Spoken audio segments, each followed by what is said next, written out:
Hello मेरे प्यारे प्यारे बच्चों, आप सभी का अपने YouTube चैनल विद्या मंथन में एक बार फिर से बहुत बहुत स्वागत है। आप सभी कैसे हैं? आज हम सब कविता के माध्यम से महादेवी वर्मा और बिहारी लाल जी दोनों लोगों का जीवन परिचय पढ़ेंगे।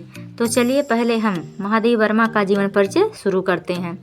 सन 1907 ईस्वी, नगर फर्रुखाबाद। महादेवी सी पुत्री पाए जब गोविंद प्रसाद, हिमरानी की सुता काव्य पर जीवन का अवसाद, पाया यामा पर जब 1200 का मंगला प्रसाद। प्यारे बच्चों, सन 1907 ईस्वी अर्थात महादेवी वर्मा का जन्म सन 1907 ईस्वी में नगर फर्रुखाबाद में हुआ था। महादेवी सी पुत्री पाए जब गोविंद प्रसाद, महादेवी सी पुत्री उनको प्राप्त हुई, किसको? गोविंद प्रसाद को। अर्थात कहने का तात्पर्य है कि महादेवी वर्मा के पिता का नाम गोविंद प्रसाद था। हेमरानी की सुता काव्य पर जीवन का अवसाद, इनकी माता का नाम हेमरानी था। अर्थात हेमरानी की सुता थी कौन? महादेवी वर्मा। उनके जीवन में काव्य का बहुत महत्व है। पाया यामा पर जब 1200 का मंगला प्रसाद, और उन्हें यामा पर 1200 का मंगला प्रसाद पारितोषिक मिला था। यहाँ ध्यान रहे कि यामा पर इन्हें 2 पुरस्कार मिला था, एक ज्ञानपीठ पुरस्कार और एक मंगला प्रसाद। मंगला प्रसाद पुरस्कार की धनराशि 1200 थी, इसलिए लिखा गया है 1200 का मंगला प्रसाद। आगे चलिए हम सब बिहारी का जीवन परिचय देखते हैं।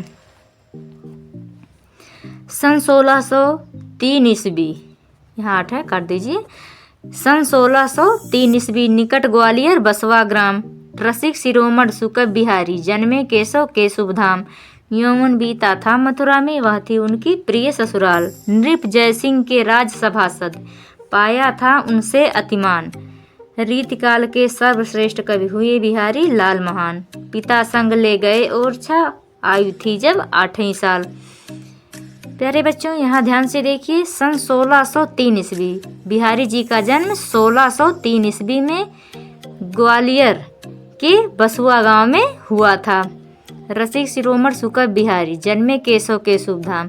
ये बिहारी लाल जी बहुत हंसलोक टाइप के थे, मतलब रसिक थे। ये कवियों के शिरोमणि थे, बहुत अच्छे कवि माने जाते हैं। जन्मे केशव के शुभ धाम, ये बिहारी लाल का जन्म केशव के घर पर हुआ, अर्थात इनके पिता का नाम केशव था। और ध्यान रखिए, इनके पिता का नाम केशव राय था और इनके गुरु केशव दास थे। तो यहाँ पर जन्मे केशव के शुभ धाम, इनके पिता का नाम केशव राय था। यौवन बीता था मथुरा में, वह थी उनकी प्रिय ससुराल। और इनका युवावस्था, कहा जाता है कि इनकी युवावस्था इनके ससुराल मथुरा में बीती थी, अर्थात ये अपने ससुराल में रहते थे युवावस्था में। नृप जयसिंह के राज सभासद, पाया था इनसे अतिमान।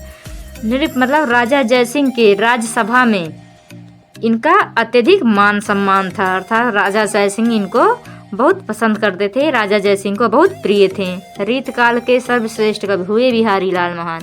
ये बिहारी लाल रीतकाल के सर्वश्रेष्ठ कवि हैं, अर्थात रीतकाल को 3 भागों में बांटा गया है। तो ये रीत सिद्ध कवि हैं और ये सर्वश्रेष्ठ कवि माने जाते हैं। पिता संग ले गए ओरछा, आयु थी जब 8 साल। ये पिता के साथ ओरछा चले गए थे, अर्थात ग्वालियर छोड़कर ये लोग ओरछा चले आए थे। जब इनकी उम्र कितनी थी? 8 ही साल के थे। जब ये 8 साल के थे तभी इनके पिता इनके पूरे परिवार सहित ओरछा में आकर बस गए थे। धन्यवाद बच्चों।